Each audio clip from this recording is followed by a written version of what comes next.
ಎಲ್ಲರಿಗೂ ನಮಸ್ಕಾರಗಳು. ನಾನು ಮಂಜುನಾಥ್ ಬಂಗಾರ್. ನನ್ನಲ್ಲಿರುವ ಅಧ್ಯಾತ್ಮ ಪುಸ್ತಕಗಳ ಒಂದು ಕಿರು ಪರಿಚಯ ತಮಗೆ ಮಾಡಬೇಕಂತ ಇಚ್ಛೆ ಪಡ್ತೇನೆ.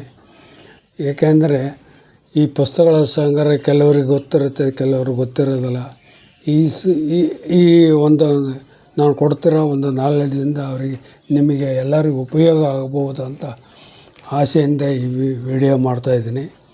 ಈ ಪುಸ್ತಕದ ಹೆಸರು ಜೀವನ ಬೋಧಾಮೃತ, ಸದ್ಗುರು ಆತ್ಮಾನಂದರು ಹೇಳಿದಂತೆ ಸಂಗ್ರಹಿಸಿದ್ದು. ಇದು ಸಂಗ್ರಹಗಾರರು ಯಾರು ಅಂತಂದ್ರೆ ಪ್ರೊಫೆಸರ್ ಎಸ್.ಎನ್. ಕುರುಬರ, ಪೂಜ್ಯ ಶ್ರೀ ಗುರುದೇವ ಆತ್ಮಾನಂದ ಆಶ್ರಮ, ಸ್ಥಾವರ ಹಂಗರಿಕಿ, ಜಿಲ್ಲಾ ಧಾರವಾಡ. ಇದು ಜಡಿ ಶಂಕರಲಿಂಗ ಅಧ್ಯಾತ್ಮ ಪ್ರಕಾಶದಿಂದ ಆಗಿದೆ.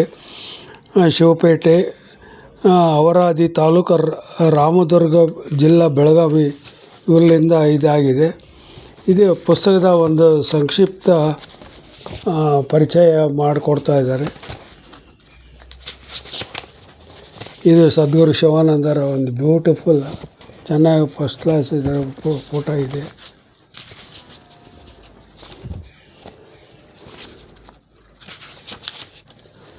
ಪೂಜ್ಯ ಶ್ರೀ ಸದ್ಗುರು ಆತ್ಮಾನಂದರು 1904ರಲ್ಲಿ ಪರಮ ತಪಸ್ವಿಗಳು, ಅವತಾರ ಪುರುಷರಾದ ಪೂಜ್ಯ ಶ್ರೀ ಸದ್ಗುರು ಶಿವಾನಂದರ ನಾಗನೂರ್ ಗದಗ್ ಏಕಮೇವ ಮಾನಸ ಮತ್ತು ಔರಸ ಪುತ್ರರಾಗಿ ಜನಿಸಿದರು. ಬಾಲ್ಯದಿಂದಲೇ ಇವರಿಗೆ ಆಧ್ಯಾತ್ಮಿಕ ವಿಚಾರ ಕಡೆಗೆ ಒಲವು ಇತ್ತು. ಪರಮ ಶ್ರೀ ಸದ್ಗುರು ಶಿವಾನಂದರ ಅಧ್ಯಾತ್ಮ ಬೋಧನೆಗಾಗಿ ತಮ್ಮ ಜೀವನವನ್ನು ಮುಡಿಪಿಟ್ಟರು. ಆತ್ಮಾನಂದರು ತಮ್ಮ ತಂದೆಯವರ ವಿಶೇಷ ಪೋಷಣೆಯಲ್ಲೇ ಬೆಳೆದರು. ಅವರು ಪ್ರಾಥಮಿಕ ಶಾಲೆಯಲ್ಲಿ ಓದುತ್ತಿದ್ದಾಗ ಪೂಜ್ಯ ಶ್ರೀ ಸದ್ಗುರು ಶಿವಾನಂದರು ತುರ್ಯಾಸ್ಥಿತಿಯನ್ನು ಹೊಂದುತ್ತಿದ್ದರು. ಅದು 2-3 ದಿನಗಳಿಗೆ ಇರುತ್ತಿತ್ತು. ಆಗ ಪೂಜ್ಯ ಶ್ರೀ ಆತ್ಮಾನಂದರು ಪೂಜ್ಯ ಸದ್ಗುರು ಶಿವಾನಂದರ ತುರ್ಯಾಸ್ಥಿತಿಯನ್ನು ಲಕ್ಷ್ಯಪೂರ್ವಕವಾಗಿ ನಿರೀಕ್ಷಿಸಿ ಅದರ ಗೂಢಾರ್ಥವನ್ನು ತಿಳಿದುಕೊಂಡರು. ತುರ್ಯಾಸ್ಥಿತಿ ಬಹಳ ಕಡಿಮೆಯವರಿಗೆ, ಕೇವಲ ಅಡ್ವಾನ್ಸ್ಡ್ ಯೋಗಿಗಳಿಗೆ ಮಾತ್ರ ತುರ್ಯಾಸ್ಥಿತಿ. ಅದು ಅವ್ರಿಗೆ ಯಾವ ದೇಹದ ಭಾವನೆ ಕೂಡ ಇರೋದಿಲ್ಲ. ರಾಮಕೃಷ್ಣ ಪರಮಹಂಸರಿಗೆ ಹೀಗೆ ಬರೀ ದೇವರ ಹೆಸರು ಹೇಳಿದರೆ ತುರ್ಯಾವಸ್ಥಿತಿ ಕಾಣ್ತೈತೆ. ಅದೇ ರೀತಿ ಸದ್ಗುರು ಶಿವಾನಂದರು ತುರ್ಯಾಸ್ಥಿತಿ ಹೊಂದ್ತಾ ಇದ್ದರು. ಅವರು 1932ರಲ್ಲಿ ಪ್ರಾಚೀನ ಭಾರತೀಯ ಇತಿಹಾಸ ಮತ್ತು ಸಂಸ್ಕೃತಿ ಎಂಬ ವಿಷಯವನ್ನು ತೆಗೆದುಕೊಂಡು ಬನಾರಸ್ ಹಿಂದೂ ವಿಶ್ವವಿದ್ಯಾಲಯ MA ಪರೀಕ್ಷೆಯಲ್ಲಿ ದ್ವಿತೀಯ ಶ್ರೇಣಿಯಲ್ಲಿ ತೇರ್ಗಡೆ ಹೊಂದಿದರು. ನಂತರ ತಮ್ಮ ತಂದೆಯವರ ವಿಶೇಷ ಮಾರ್ಗದರ್ಶನದಿಂದ ಮತ್ತು ತಮ್ಮ ಹಿಂದಿನ ಜನ್ಮದ ಅತ್ಯಭ್ಯಾಸದ ತೀವ್ರ ಸಂಸ್ಕಾರದಿಂದ ತುರ್ಯಸ್ಥಿತಿಯನ್ನು ಹೊಂದಿಯೇ ತೀರಬೇಕೆಂದು ನಿಶ್ಚಯಿಸಿದರು. ಎಲ್ಲ ಅಧಿಕಾರ, ಸಂಪತ್ತು, ಐಷಾರಾಮ ಜೀವನ ಮತ್ತು ಲೋಕಪ್ರಸಿದ್ಧಿಯನ್ನು ನಿರ್ಲಕ್ಷಿಸಿದರು. ಆಗ ಅವರು ಕೆಲವು ಕಾಲದವರೆಗೆ ಸಂಚಾರವನ್ನು ತೊಡಗಿದರು ಮತ್ತು ಅಲ್ಪಕಾಲದಲ್ಲಿ ಆತ್ಮಜ್ಞಾನಿಗಳಾದರು ಅಂತ ಇದು ಒಂದು ಪುಸ್ತಕದ ಸಂಕ್ಷಿಪ್ತ ಇತಿಹಾಸ ಇದೆ. ಶಿವಾನಂದರ ಬೋಧಾಮೃತ ಇದೆಲ್ಲ ತಾವು ಇದನ್ನು ಓದಿ ತಮ್ಮ ಆಧ್ಯಾತ್ಮಿಕಗೆ ಸಪೋರ್ಟ್ ಮಾಡುತ್ತೈತೆ ಅಂತ ನಾನು ಅಂದ್ಕೊಂಡಿದ್ದೀನಿ. ಮತ್ತು ಇದು ಕೂಡ ಶಿವಾನಂದರ ಮಟ್ಟದ್ದೇ. ಪೂಜ್ಯ ಶ್ರೀ ಗುರುದೇವ ಆತ್ಮಾನಂದ ಸ್ವಾಮಿಗಳ ಕ್ಯಾಸೆಟ್ ಪ್ರವಚನಗಳ ಸಾಲ, ಇವರು ಕ್ಯಾಸೆಟ್ಗಳು ಮಾಡಿದ್ದಾರೆ.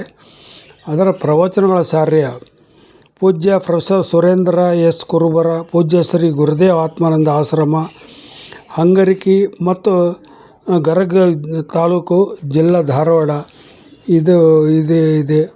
ಇದು ಕುರುಬರ ಒಂದು ಭಾವಚಿತ್ರ ಇದೆ. ಸಂಕ್ಷಿಪ್ತ ಪೂಜ್ಯ ಶ್ರೀ ಸದ್ಗುರು ಆತ್ಮಾನಂದರು 1904ರಲ್ಲಿ ಪರಮ ತಪಸ್ವಿಗಳು. ಹೀಗೆ ಆತ್ಮಾನಂದರ ಒಂದು ಅವರ ಒಂದು ಇತಿಹಾಸ ಹೇಳ್ತಾರೆ, ಅವರ ಬಾಲ್ಯ ಅದೆಲ್ಲ ತಿಳಿಸ್ತಾರೆ. ಮತ್ತು ಕ್ಯಾಸೆಟ್ ಒಂದು ಪ್ರವಚನ ಮಾಡಿದ್ದೆಲ್ಲ ಅದನ್ನು ಕೇಳಿ ಮತ್ತೆ ಇದೆಲ್ಲ ಬರೆದಿದ್ದಾರೆ. ಬಹಳ ಆತ್ಮಾನಂದವಾಗುತ್ತೆ. ಇದು ನಿರ್ದೋಷಂ ಹಿ ಸಮಬ್ರಹ್ಮಂ ಅಹಂ ಬ್ರಹ್ಮಾಸ್ಮಿ, ಇಂಥ ಆಧ್ಯಾತ್ಮಿಕ ಸೂತ್ರಗಳನ್ನೇ ಬ್ರಹ್ಮಸೂತ್ರ, ಇದೆಲ್ಲ ಎಲ್ಲದರಲ್ಲಿ ಒಂದು ಸ್ವಲ್ಪ ಸ್ವಲ್ಪ ಇದು ಮಾಡಿ ಬರೆದಿದ್ದಾರೆ. ಇದನ್ನು ತಾವು ಪರ್ಚೇಸ್ ಮಾಡಿ ಸಂತೋಷ ಪಡುವುದು, ಆತ್ಮಾನಂದ ಪಡುವುದು ಅಂತ ನಾನು ಆಸೆ ಮಾಡ್ತಾಯಿದ್ದೀನಿ. ಮುಂದಿನ ಪುಸ್ತಕ ಕಠೋಪನಿಷತ್ ಮಂಜರಿ ಅಂಥೇಳಿ, ಇದು ಅಧ್ಯಾತ್ಮ ಪ್ರಕಾಶ ಕಾಲೆಯ ಸಚ್ಚಿದಾನಂದ ಸರಸ್ವತಿ ಮಹಾಸ್ವಾಮಿಗಳು ಹೊಳೆ ನರಸೀಪುರ ಇವ್ರದ್ದು ಕಠ ಉಪನ್ಯಾಸ ಅಂದರೆ ಉಪನಿಷತ್ತಿನ ಬಗ್ಗೆ ಇದು ಪುಸ್ತಕ ಭಾಳ ಇದೆ. ಇದು ಹೊಳೆ ನರಸೀಪುರದ್ದು. ಇದರ ಬಗ್ಗೆ ತಾವು ಏನು ತಮಗೆಲ್ಲ ಪರಿಚಯ ಇದೆ. ಉಪನಿಷತ್ತಿನ ವಿಷಯನ ಕ್ರಮ ಏನಿದೆ ಅಂದರೆ, ವಾಜಸ್ರವನು ಯಜ್ಞದಲ್ಲಿ ಮಗನನ್ನು ದಾನ ಮಾಡಿದ್ದು, ನಚಿಕೇತನ ಕೇಳಿಕೊಂಡ ಮೊದಲೇ ವ್ಯವಹಾರ, ಇದೆಲ್ಲ ನಚಿಕೇತರದ ಯಮ ಮತ್ತು ನಚಿಕೇತರ ಸಂಭಾಷಣೆ ಇದೆಲ್ಲ ಇದೆ. ಇದು ತುಂಬ ಅಮೂಲ್ಯವಾದ ಪುಸ್ತಕ ಅಂತ ನಾನು ನಂಬ್ತಾ ಇದ್ದೀನಿ. ಮುಂದಿನ ಒಂದು ಪುಸ್ತಕ ಇದು ಆಧ್ಯಾತ್ಮಿಕ ಬರೋಕ್ಕಿಂತ ಮುಂದೆ ಓಶೋ ಅವ್ರದ್ದು ಭಾಳ ಓದ್ತಾ ಇದ್ದೆ. ಅಂತರ್ಯಾತ್ರೆ ಅಂತ ಈ ಪುಸ್ತಕದ ಹೆಸರು. ಇದು ಶರೀರ, ಇದರಲ್ಲಿ ಅನುಕ್ರಮಣೆ ಏನೆಂದರೆ ಮನಸ್ಸು, ಹೃದಯ, ನಾಭಿ, ಮನಸ್ಸಿನ ಅರಿವು, ಸಹಜ ಜ್ಞಾನ. ಅವರ ಒಂದು ಇದು ಚೆನ್ನಾಗಿ ಹೇಳಿದ್ದಾರೆ. ಮತ್ತು ಸಣ್ಣ ಕಥೆಗಳು ಭಾಳ ಇದೆ ಇದರಲ್ಲಿ. ಓಶೋದವರು ಕಥೆಗಳು ಹೇಳೋದ್ರಲ್ಲಿ ತುಂಬ ನಿಸ್ಸಿಮರು. ಪ್ರತಿಯೊಂದು ಪುಸ್ತಕದಲ್ಲಿ ಸಣ್ಣ ಈಜಿಪ್ಟಿಂದಾಗಲಿ, ಆರ್ಕಿಮಿಡೀಸ್ದಾಗಲಿ, ಇದೆಲ್ಲ ಮಹಾತ್ಮರ ಜೀವನ ಚರಿತ್ರೆ. ಅವರ ಎಲ್ಲ ಸಣ್ಣ ಕಥೆಗಳಿದ್ದಾವೆ. ತುಂಬ ಭಾಳ ಚೆನ್ನಾಗಿದೆ ಇದು ಪುಸ್ತಕ. ಅವರ ಒಂದು ಅನುಭವ ಪ್ರಕಾಶ ಅಲಿ ಅಸ್ಕರ್ ರಸ್ತೆ ಬೆಂಗಳೂರು ಅಂತ ಇದೆ ಇದರಲ್ಲಿ. ಮತ್ತು ಕೆಲವು ಓಶೋ ಪುಸ್ತಕಗಳ ಒಂದು ಲೀಸ್ಟ್ ಕೊಟ್ಟಿದ್ದಾರೆ. ಭಜಗೋವಿಂದ ಮೂಢಮತಿ, ನಾನು ಧಾರ್ಮಿಕತೆಯನ್ನು ಕಲಿಸುತ್ತೇನೆ, ಧರ್ಮವನ್ನಲ್ಲ, ಸಂಭೋಗದಿಂದ ಸಮಾಧಿ ಕಡೆಗೆ, ಶಿವಸೂತ್ರ, ಮಣ್ಣಿನ ಹಣತೆ, ಧ್ಯಾನ ಸೂತ್ರ, ವಿನೂತನ ಶಿಶು, ಪಂಡಿತ, ಪುರೋಹಿತ ಮತ್ತು ರಾಜಕಾರಣಿ, ಕ್ರಾಂತಿ ಬೀಜ, ಇವೆಲ್ಲ 50-60 ರೂಪಾಯಿ ಅಷ್ಟೇ. ಶೂನ್ಯ ನಾವೇ, ಅಂತರ್ಯಾತ್ರೆ, ನನ್ನ ಪ್ರಿಯ ಭಾರತ, ಸಾಧನಾ ಸೂತ್ರ, ಹೀಗೆ ಮೋಡವಿಲ್ಲದೆ ಮಳೆಗರೀತು, ಇದೆಲ್ಲ ಭಾಳ ಇದರ ಕಥೆಗಳಿದೆ. ಪುಸ್ತಕಗಳು ಕೂಡ ಭಾಳ ಚೀಪಾಗಿದೆ. ತಾವು ಇದನ್ನು ಒಂದು ಸತಿ ಓದಿ ಸಂತೋಷ ಪಡುವುದಂತ ಹೇಳ್ತಾ ಇದ್ದೀನಿ. ಇನ್ನು ಮುಂದಿನ ಒಂದು ಪುಸ್ತಕದ ಹೆಸರು ಶಿವಪುರಾಣ ಅಂಥೇಳಿ, ಶಿವಮಹಾಪುರಾಣ ಅಂಥೇಳಿ. ಇದು ತುಂಬ ಹಳೆಯ ಪುಸ್ತಕ. ಇದು ಕನ್ನಡವಾದ ಪಂಡೀರನಾಥಾಚಾರ್ಯ ಗಲಗಲಿ ಅಂಥೇಳಿ ವೇದ ಪುರಾಣ ಸಾಹಿತ್ಯಮಾಲ ಶಾಂತಿ ಕಾಲನಿ ಹುಬ್ಬಳ್ಳಿಯಲ್ಲಿ ಬರೆದಿದೆ. ಬರೀ 20 ರೂಪಾಯಿ ಆಗಲ್ಲಿ. ಇದು ಬರೀ ಈಶ್ವರನ ಬಗ್ಗೆ ಎಲ್ಲ ಇದೆ. ಅನುಕ್ರಮಣವಾಗಿ ಒಂದು ಸ್ವಲ್ಪ ಓದ್ತೀನಿ. ಶಿವನ ಒಂದು ಲೀಲೆ, ಶಿವನ ಮತ್ತು ಬ್ರಹ್ಮ ವಿಷ್ಣುಗಳ ತಮ್ಮ ಕರ್ತವ್ಯದ ಉಪದೇಶ ಹೊಂದಿದ್ದು, ಲೋಕದಲ್ಲಿ ಶಿವಲಿಂಗ ಪೂಜೆ ಆರಂಭ ರೀತಿ, ರುದ್ರ ಸಂಹಿತೆ, ಸತಿಕಾಂಡ, ರುದ್ರ ಸಂಹಿತೆ, ಸೃಷ್ಟಿಕಾಂಡ, ವಿದ್ಯೇಶ್ವರ ಸಂಹಿತ, ಆಮೇಲೆ ಅಗ್ನಿಸ್ತಂಭ ಕಾಣಲು ಬ್ರಹ್ಮ ವಿಷ್ಣು ಸ್ಪರ್ಧೆ,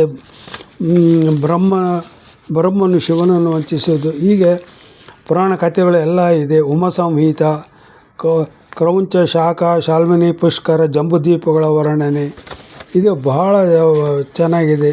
ಆಗಿನ ಕಾಲಕ್ಕೆ ಬರೀ 20 ರೂಪಾಯಿ ತೊಗೊಂಡಿದ್ದೆ. ಇದು 800 ಪುಟಗಳ ಅಂದಾಜಿದೆ. ಇದು ಶಿವನ ಒಂದು ಇತಿಹಾಸ ತಿಳ್ಕೊಳ್ಳಿಕ್ಕೆ ಯಾರೇ ಆಸಕ್ತಿ ಇದೆ ಆದರೆ ಬೇಕಾದರೆ ಅದರ ಅಡ್ರೆಸ್ ಕೊಡ್ತೀನಿ. ಯಾರ್ಯಾರು ಕೇಳಿದರೆ ಅದರ ಅಡ್ರೆಸ್ ಕೊಡ್ತೀನಿ ಅಂತೇಳಿ. ಇನ್ನು ಮುಂದಿನ ವಿಡಿಯೋದಲ್ಲಿ ಇನ್ನು ಕೆಲವು ಪುಸ್ತಕಗಳನ್ನು ಪರಿಚಯ ಮಾಡ್ತಾಯಿದ್ದೀನಿ. ತಾವು ಸಬ್ಸ್ಕ್ರೈಬ್ ಮಾಡಿದರೆ ಅದು ತಮ್ಮ ಒಂದು ಮೊಬೈಲಿಗೆ ಇಮ್ಮಿಡಿಯೇಟ್ ಯಾವಾಗ ನಾನು ಪೋಸ್ಟ್ ಮಾಡ್ತೇನೆ ಯೂಟ್ಯೂಬಿಗೆ, ಇಮ್ಮಿಡಿಯೇಟಾಗಿ 2 ನಿಮಿಷದಲ್ಲೇ ನಿಮ್ಮ ಮೊಬೈಲಿಗೆ ಅದು ನಾನು ಹಾಕಿದ್ದು ಸಮಾಚಾರ ಗೊತ್ತಾಗುತ್ತದೆ. ಅಷ್ಟು ಅಡ್ವಾನ್ಸ್ಡ್ ಟೆಕ್ನಾಲಜಿ ಈಗ ಬಂದಿದೆ ಅಂಥೇಳಿ ತಿಳಿಸ್ತಾ ತಮ್ಮೆಲ್ಲರಿಗೂ ನಮಸ್ಕಾರಗಳು ಅಂತ ತಿಳಿಸ್ತಾ ಇದ್ದೀನಿ.